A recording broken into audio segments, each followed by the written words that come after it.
all day. I put in the work all day. Them man are doing this thing part-time, now I'm doing this thing all day. I put in the work all day. I put in the work all day. Look, nah, I don't care what you think or say, I put in the work all day. And if you're talking to Air Max, trust me, it's gotta be a 9 to 5.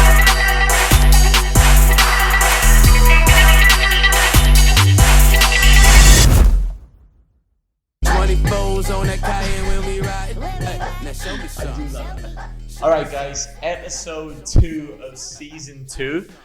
I am here today with, the man has many titles, but Billy Gowers, finalist for Apprentice of the Year, Brownlow medal winner, just footy guru, amazing barber. What else do we want to do? Blonde head freak. Blonde head freak, I tend to go by Absolute these days. freak, yeah. He's smashing it. Bill, how are you, mate? I'm very well, thanks, mate. How are you? I'm very well. Thank you for coming on. We've both recovered from Hair Festival, which is fantastic. Me more than you. I'm getting old, sadly, but yes, I'm finally I can finally now breathe a little bit better, which is good. But yeah, there you go. All right, icebreaker, Bill. Yeah. Your songs. Now I know you struggled with this, right? Yeah, so... And I put it on him about half an hour ago. Yeah, the top 5 songs. I don't have 5. I've got one. One song. And it's popular opinion, sometimes unpopular opinion, but Little Iron Man by Mumford & Sons. Oh, yeah? Okay. Yeah, so sort of just brings everyone involved and everyone sings it by the end of it, and the gradual build-up just gets it really going. So, what's the song at footy? What do you play at footy to get pumped up? I play actually a bit of techno, to be honest. Yeah, see, fast. That's what I was expecting for your top 5 songs. Yeah. Because I know when we were down in Sydney and you were like, we were doing the reel, right? Yeah. You were like, what song should I pick? Techno. Yeah, I like the dancey sort of fast stuff, but Little Iron Man is my all-time favourite song. Sick. Yeah. That's cool. All right, let's get into the fun stuff, right? Boom. So where did it all begin, Bill? Tell us about yourself. My life? Or yeah, let's go with life. I know most of the barbering side of it, but let's just tell people. My life began in Brisbane, actually. I was born in Brisbane in 1996. I don't know what I was about to say then, but I was born in Brisbane. And then my family and I moved to Melbourne because all our family was originally from there. So moved back to Melbourne when I was 3 and then lived there my whole sort of life up until the start of last year, 2021.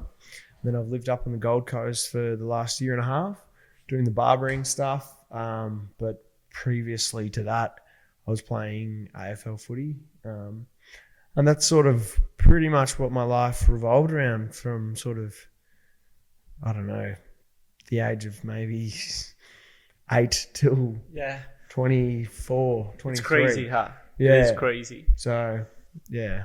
That's so cool. So you sold yourself short there for a start. Like when you said you played footy at a very good level. So even though you're keeping it very quiet, but Bill did play at a very good level. As much as Jay says you won a Brownlow, you didn't win a Brownlow. No. But is that what brought you to the coast? Was footy, or was it the barbering? It was probably what. Technically it did help bring me to the coast. Was AFL. Yeah. So I was playing AFL professionally for 5 years, and then that finished up at the end of 2020, and I kind of just wanted to get out of Melbourne and move on a bit from footy, but I'm still playing football up here, but in the VFL, not the AFL. So still at a pretty high level, but I was going to say you're playing a good level. Yeah, at the moment. It's still a good level, but not as sort of serious and scrutinised as the top level. And then the barbering thing was something I wanted to do, so I needed to make sure that I could get some barbering training and some work up on the coast, as well as play football for Southport Sharks. Yes, so the Sharks. Up the Sharks. Fins up, baby. Woo, I love that. So did you know Jace before? I know you've told me the story, but obviously maybe tell There's the story of how you kind of came across Jason Zeppelin, obviously. So Jace is my boss at Zeppelin Barbers up here on the Gold Coast, and I'd never met him before, but I had heard about Zeppelin Barbers because I was living kind of up on the Gold Coast in 2020 for the second half of the year during the first year of COVID in the AFL hubs.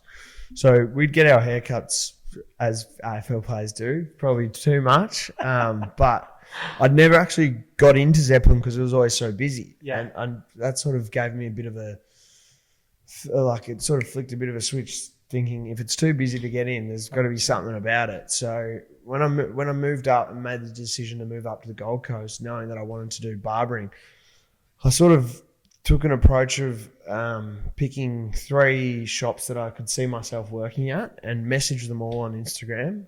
In the back of my mind, wanting Zeppelin the most, probably.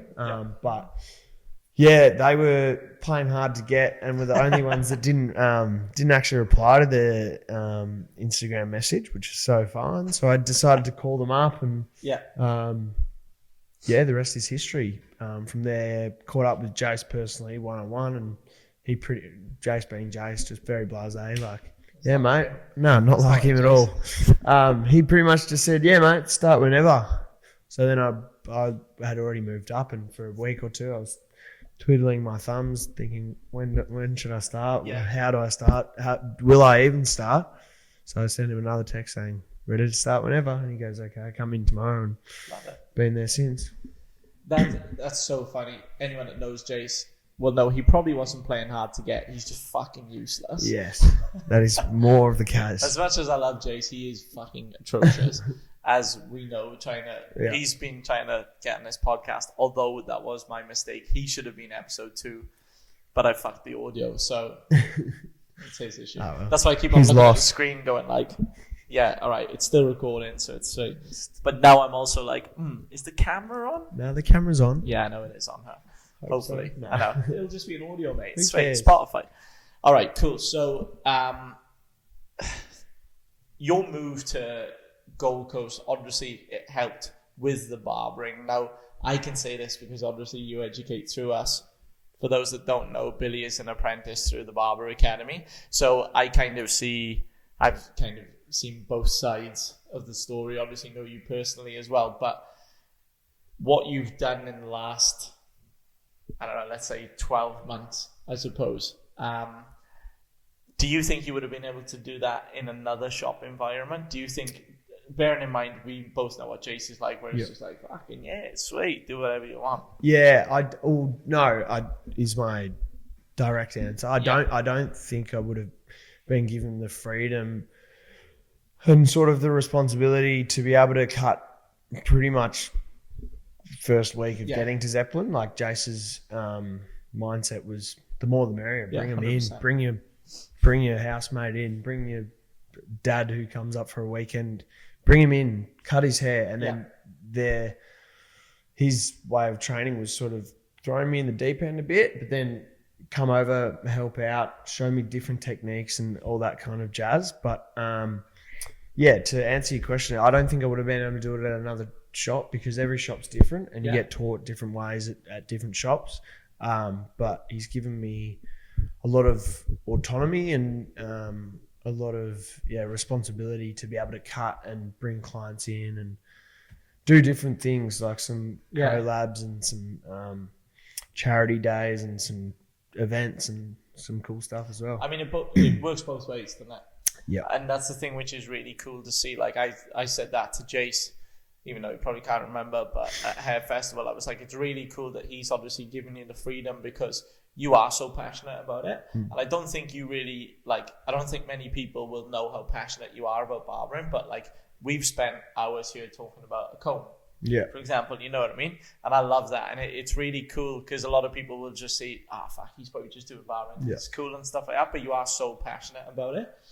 Hence why when I seen that obviously you'd been nominated for Apprentice of the Year, that's fucking sick. I know I told you the whole weekend, but it's that doesn't happen. Yeah. Especially somebody who is so fresh to it. the people you were up against were all doing color, cuts, styling, the lot, and you were the only barber there. Yeah. Like, that's pretty fucking cool. Yeah. You know, well, I didn't actually know. I'm not going to blame Jace, but maybe it's my fault. But I didn't actually know that they were the hairdressing awards. I thought they were the barbering awards. Well. Yeah, cool. So when I got to the hair festival, I was like, oh, shit. There's actually hairdressers pretty much only. So that was kind of cool. That's even a bigger accomplishment. You know what I mean? And it was quite funny because even the people that I spoke to over the weekend and like obviously going to the weekend as well, you doing the next gen stuff, like you were the only apprentice who was there. Like a lot of those people have been cutting for like 10 years. Yeah. So it was really cool to kind of see that twist, and also just telling people, I was like, oh yeah, Bill's an apprentice, and they were like, yeah. And I'm like, no, Bill's an apprentice, and they're like, what the fuck? And I'm like, oh, his awards, like his nomination is just around the corner. So it's really cool, mate. It was a really cool weekend. It was like, just to see the name up there, mate, see the name in lights. And it also gives you the motivation then to go, well, I want to fucking do that again. Yeah, for sure. You know what I mean? 100%. So I think I asked you this on the weekend anyway, but what's your kind of view on the awards in general? Now, because I know obviously your sporting background, my view on the awards is I want to fucking win everything. Yeah. Because that's just my competitive nature. But it'll be interesting to see your kind of... I suppose your view on it as well, because we also have people who go like they're just blocks of glass and stuff like that. There's a place for their marketing and stuff like that. So what's your kind of thoughts on the whole awards? I haven't actually put a hell of a lot of thought into that ideology of fuck it, I want to win everything. But I am like, that's probably what made me get into footy, is because I'm so competitive and I love 100%. To win, and I love competing pretty much. But yeah, heading to the hair festival with you the other night and having a couple of beers beforehand and sitting down at a table full of, well, I don't know, maybe 1,000 people in a big room. I was thinking, fuck, there is zero chance I'm winning this. But I didn't care. Like, I was so just happy to be involved. 100%. Whereas maybe in 3 or 4 years, maybe all I want to do is fucking win everything. Absolutely. But, I suppose that's the beauty of the journey, as everyone likes to call it. But, I'm sure it'll probably change and differ through time, and sometimes I might not ever want to compete again, or whatever the case is. But on the weekend or last 2 weeks ago, I was more just happy to be there. Yeah, that's cool. But if it was something that I'd been doing for more years or something, I was probably pissed off that I lost. You know? How funny was it the table which we were at? Yeah, that was freaking hilarious. We were on a table, just to give you guys context, of Jack Horton hair, was it? Yeah. So we ended up winning about 4 of the 8 awards, because the table that we were putting on, Gareth, myself, and Jace all were super last minute to get tickets, and we just got put on a random table with people we'd never met. Yeah. Turns out they were winning everything, so we were standing up, high-fiving, getting around them. We were also winning everything. Yeah, we won everything. Bill got very involved. I just loved, when it was like, I think it was like the 3rd award which they won, and you were going up to them and first name, Lucy, that's sick, like it that. Was so funny. They were a bit like, who are these dickheads? Anyway. It was amazing though, because like everyone who was there went, oh, you were on that table. Yeah, you were on that table. We heard you, so it was good. It was hilarious. Yeah. I mean, it's interesting now that you didn't know that it was the hair awards, because just to give you my insight on it, right? Hairdressing's my mum's background. Obviously, we've got the head college as well as the barber college. But that weekend, I was like, fuck barbering. Yeah. I want to be a hairdresser. I was like, that was fucking wild. The whole thing was just like, even some of the creative stuff that they were doing, I was like, I mean, we spoke about it on the night, about some of the stuff that you could do for it. And I was just like, holy fuck, like this would be so cool to do. You know what I mean? So, I mean, what's your kind of views on that? Obviously, you're working in a shop with Jace as well. Yep. So the shop that I work at is with 3 other people. Jace, my boss, Reese, as well as Josie. And Reese and Jace are both fully qualified hairdressers. And Josie is super with her scissors as well. So I'm pretty much in... Well, a couple of people came up to Jace at the hair awards, and we're like, oh, Jace, introducing Jace to other people, like, oh, Jace runs a men's hairdressing salon, pretty much. Yeah. So it's sort of, we are barbers technically, but I feel like the way they all cut, which is, I hope, a way that I'm trying to learn and trying to perfect myself, is more of a styling kind of way of doing things. A lot of scissor work. They're all really good with clippers, but yeah, a lot of scissors and texture and all that kind of stuff is added in. But the hairdressing stuff's pretty cool, I think. I think it's wild. And just the imagination on some of those people and the creative, sort of energy is absolutely mental. Some of those collections were seriously out of this world. I was looking at them today, Bill, and I was like, holy fuck. Yeah. I was like, it's actually nuts. Like, some of the stuff I was like, I mean, we were speaking to Owen and Lee about it, and even they are going like, yeah, that was fucking wild. Yeah. Like, it brings up a good point, though, even who won Hairdresser of the Year. Like, she was saying, she goes, it took me 10 years to win this. Yeah. Like, and it can be kind of deceiving, the awards, can it? Because you may go, well, fuck, I got nominated for that, so I should probably win the barber one. Yeah, 100%. So it's like, because I've had this conversation with Lee as well, where he obviously he won Barber of the Year, and he didn't even get nominated for Men's Hairdresser of the Year. And it's just like, who knows what the kind of winning formula is or what they're looking for. But obviously what you did, we'll put up the collection as well, because I think that needs to be shown off more. You were very humble about that, which pissed me off. I was like, you need to be... Boost the ego, Bill. Come on, man. It's hair. We're all bloody... I shouldn't say we. Yeah, no, exactly. But it's very interesting. Like, do you see yourself going more towards, like, the longer kind of styles or fashion, I should say, in the future, just only because of kind of the way that the shop is set up? Or is it like, what's in terms of longer scissor cuts? Yeah. Or, probably.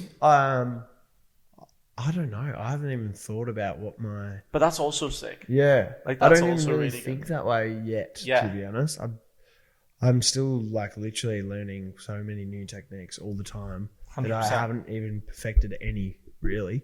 But you're always learning, Bill. Yeah. Everyone's always learning, of course, but I'm seriously feel so fresh that, like, from day to day, one fade could be so much better or worse than the other, 100%. Which is probably the same as other barbers, but because I'm so new, I feel like it's exemplified more. But yeah, I'd love to do those sort of generic style cut, scissor. I think they're the coolest, to be honest, but there's nothing better than a nice little mullet or something. Bit dirty. You have a very good clientele. Like, you've got a cool clientele, if that makes sense. You know what I mean? It's like, and that's the one thing I said to Jace. I was like, it's great because you seem like you have a lot of, like, freedom in your clients, if that makes sense. Yeah, for sure. Yeah, so it's like, that's sick. I love that. And obviously, I mean, even the past, like, 5 years, how much styles have kind of been introduced to AFL. Yeah. Like, and I think that's why I said to you the first time I ever met you, I was like, that's why I think it works, like, so well, because it's like that. Like, I don't give a shit what I look like. Yeah, exactly. Well, when I first got into the AFL, I remember just feeling so nervous about having, like, a little bit of a mullet or, like, just really short sides and a tiny little bit at the back. Like, I was genuinely anxious or nervous to even rock up to the club like that. Yeah. Whereas this day and age, you're probably more nervous to rock in with a normal haircut. It's crazy. Which I love. I love that you can just do whatever. 100%. It's the way it should. That's the way it is in normal life. So why isn't it that? Well, yeah, it is. That's a very good point, Will. Because it is. It used to be all the time like, oh, geez, what's he doing? What's he doing? And it's like, I mean, we cut Isaac's hair in here the other day, and it was like, he goes, nah, some of the cuts coming out of the club are like, mental. What the hell is that? But I love it. It's so good. I think it definitely sits hand in hand, and I reckon that's awesome. I think also, sorry to interrupt, I also think COVID has impacted the way people view their hair and other people's hair. I feel like COVID's allowed people who should be in a suit to have a mullet or to, or people who, I don't know, have usually had a desk job where maybe they're previously not allowed to have a dirty haircut, but because they're working from home, because they don't go into the office as much, they don't get told off. Or even school kids these days, people just care less about appearance because they know it's just something that's not anything. Like, something I don't know. changed in Australia, because when I first came to Australia, it was very much like, do whatever the fuck you want. Yeah. And I loved that because I was like, the Aussie way, right?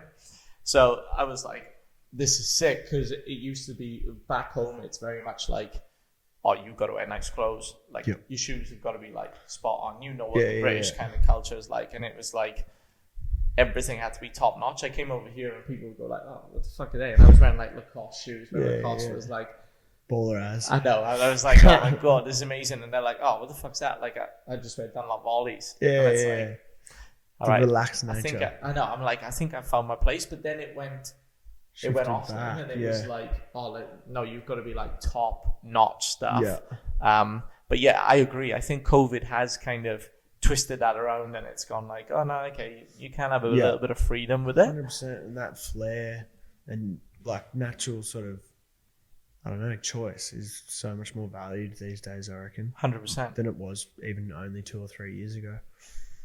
So going on, I know I'm talking a lot about the awards. Yep. But like that was, I know I told you on the night as well, but I did have a couple of Heinekens and I was a little bit tipsy. But that for us as a company was like next level, Bill. Like, I know we've spoken about a couple of companies that came up to us and were like, oh shit, yeah, we love what you guys are doing. And then it's like, oh yeah, well, Bill's actually in the awards tonight. And it was like, you're a barber school? Like that was kind of the reaction. So that, like, honestly, that was amazing. And it's like Mum and obviously Elise, your trainer and stuff like that, were like, oh, I think Bill's gonna do his awards and stuff like that. And I was like, yeah, sick, barber awards, sick. Yeah. Unreal. And then it was like, you got nominated. So I think it was a great achievement for not only yourself, but us as a company, like knowing that we're kind of doing the right thing, if that makes sense. Yep.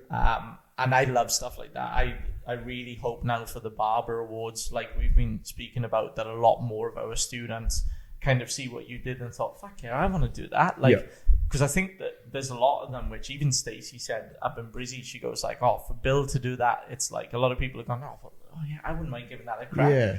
And I think it's sick. Like, I love it. If people want to do that, then we want to support them. So are you looking to do the Barber Awards coming up? Yeah, I am. I think we're going to do a Zeppelin collection as a team, which will be really cool. That was one thing at the awards night that I just loved, was the table that we were on. So cool. They won the Best Teams Award, and it was like the best thing that had ever happened to all of them at one time. It was really cool to see. So really looking forward to that. That'll be super cool, because the guys that I work with are honestly so freaking, well, we can say fucking, you can so say fucking good. They are freaks. I will say it in case anybody's like, oh, Bill's just saying it. No, they're seriously good at what they do. Not just the hair cutting stuff, but the personable and the retention of clients is pretty outrageous at Zeppelin. So that's something to tip our hats off. Tip our hats off to? I don't know what the saying is, but to tip your hat at. That's wrong as well. Anyway, they're just tip your hats off too. Yeah, tip your hats off too. They're just really good. So I'm excited to do a collection with them. Yeah, that's sick. And that's then really cool. I'll probably do, I don't even know what awards are there, but I think probably like is an apprentice. They've called it like a junior barber of the year, but it's apprentices basically. Yeah. So yeah, that would be sick for you to enter that as well. Yeah. Sure.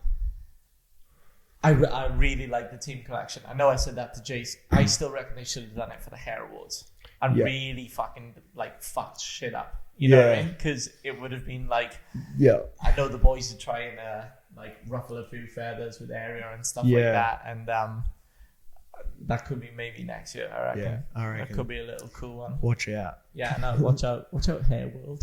I think we're all part of the hair world anyway. But, anyways. So what's the next step, Bill? What's the next step? Next step both is obviously personal and work as well. No, next step is just to try and get all my training and absorb as much information and technique and everything as much as possible with the hair stuff. So trying to get all my training done, get all my theory done, which hopefully equates to being qualified. Yeah, I love theory, guys. I love it. I'm really good at it. No, just to sort of, I don't know. I guess get qualified, to be honest. It shouldn't feel like this, but I just want to say that I'm qualified. Yeah, but that's cool. That's just one thing that I want to do. I suppose it's like going to uni and saying I finished. Yeah. You know, once you qualified, you finished. But that's only really just the start. So. Well, then you have the steps after it. Yeah, for sure. That's the best thing. It's like what you're doing now is what a lot of qualified people wouldn't be doing. Yeah. And I know, again, I said this to you on the night. When I'm pissed, I repeat a lot of what I say in the podcast. So it's just like, it is really cool. A lot of people who've been fully qualified for fucking 10 years wouldn't have done what you did. Yeah. Because they're like, they wouldn't have stepped in front of people, because who would have known? Somebody would have gone, oh, that's not how you do it. Yeah. And you were like, oh, fuck it, I'll have a go. Yeah. I suppose it's sort of that ignorance is bliss. Like nominating for the next gen, I didn't know what I was nominating for. I just nominated because I was like, fuck it, why wouldn't I? Which is like, sick. what's there to lose? Yeah. As well as the hairdressing awards. Ignorance is bliss. I didn't even know it was the hairdressing awards. I just thought it was the barbering. Honestly, so that's fucking amazing. It is. It gets you in trouble with a bit of ignorance every so often, but it can be the best thing for someone. So what about footy wise?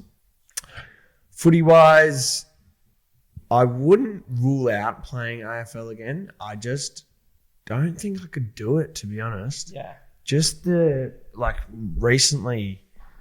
I was thinking only a couple of days ago to myself, I was like, I honestly don't think I could play AFL at the top level anymore, just purely because of the scrutiny and all that stuff. Like, it just, when I was playing, it took away from what I felt was my identity, and being labelled as a footballer just didn't sit well with me ever.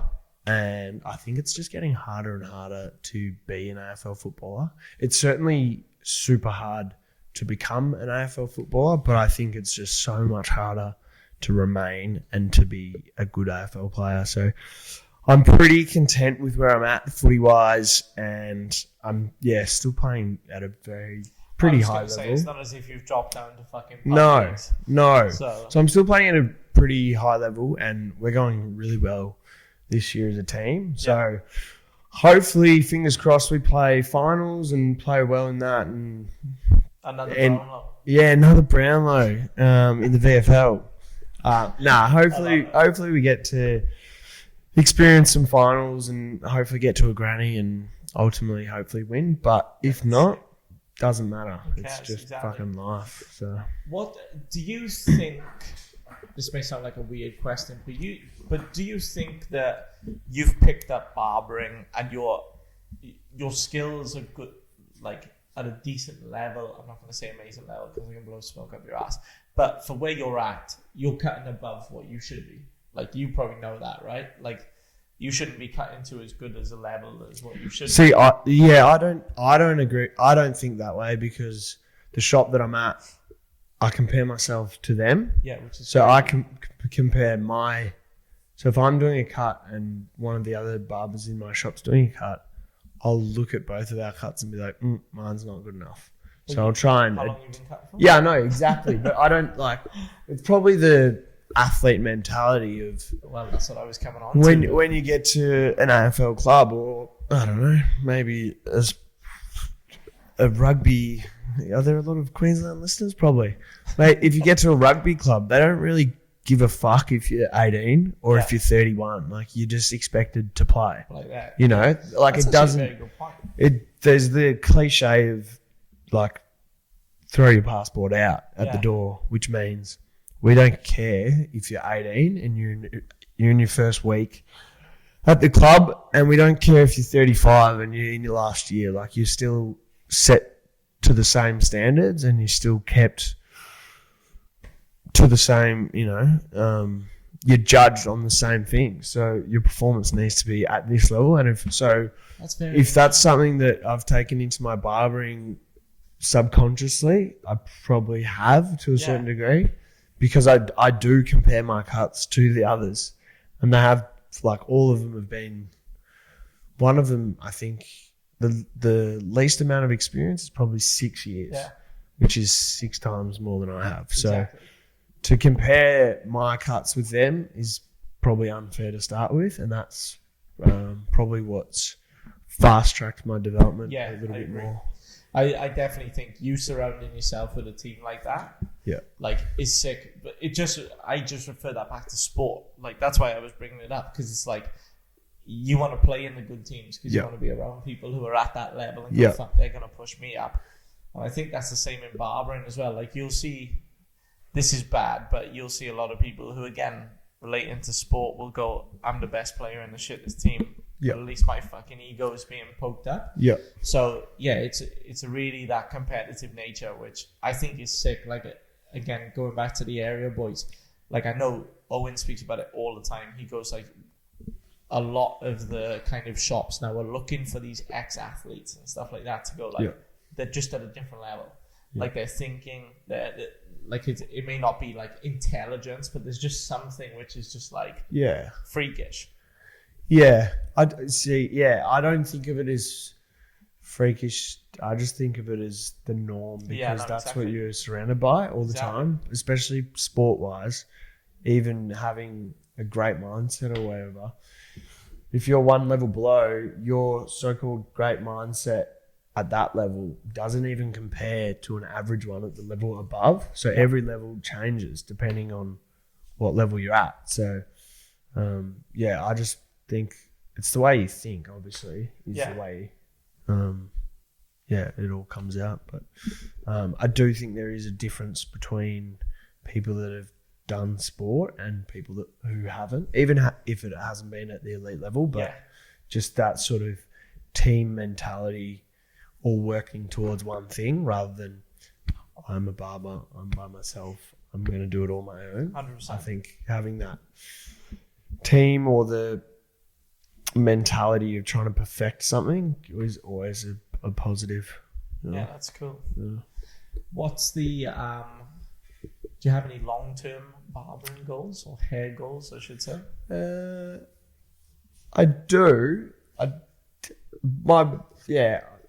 don't know how to put it, but my initial, don't know if it's a goal, but it's more of an ideology. My ideology is I want to work with my mates on my mates. So I want to work with people I like, cutting on people I like.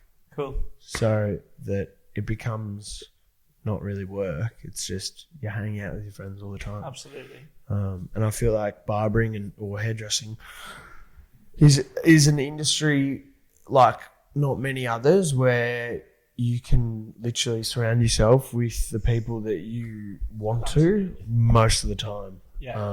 If you do it right.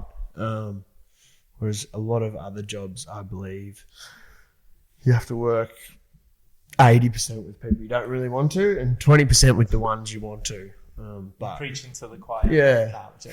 Jokes, guys. Jokes. I love my team. But no, I agree, Bill. 100%. It's like that is a fucking awesome goal. Yeah. Like, that is literally an awesome goal. Like, that's why I still cut, because it's just I just enjoy cutting my mate's hair. Like, I don't advertise for clients externally or anything like that. It's just like I cut my mate's hair. It's sick. I really enjoy it. That's awesome. All right, quick fire questions. What do you reckon to finish it off on? Let's go. All right. Favorite equipment or tool in barbering?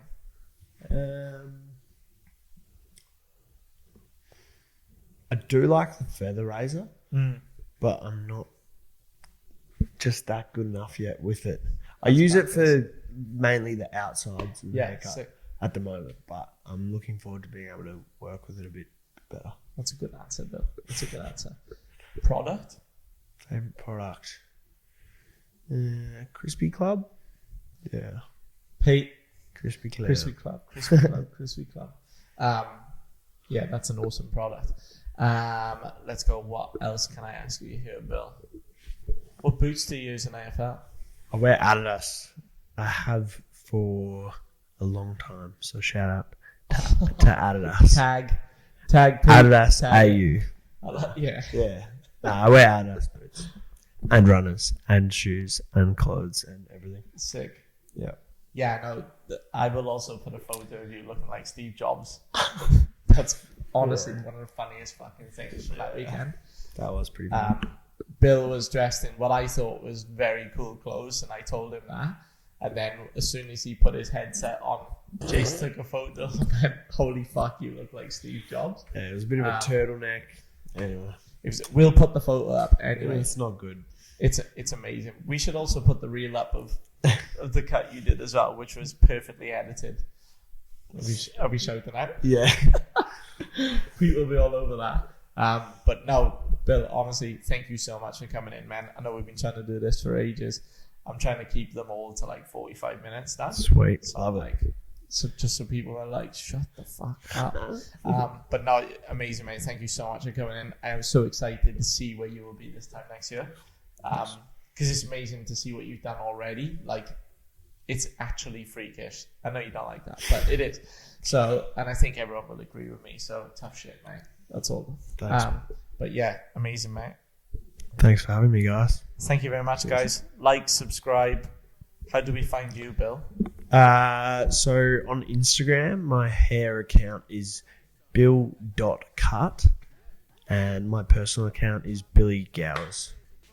Or Billy.Gowers. Billy.Gowers. I don't even know. We'll chuck it in the link in bio. Link in bio. Yeah, no, we're not at that. We're not at the OnlyFans account yet. Or are That's we? coming. No, yeah, or are that's we? coming soon. That's after this. That's coming soon to Zeppelin. But no, thank you very much, guys. Like, follow, subscribe, whatever. Give us some feedback. We'd love it. Thank you so much. Thanks, Bill. Thanks for having me, mate. Show me some. Hey, show me some. Show me some.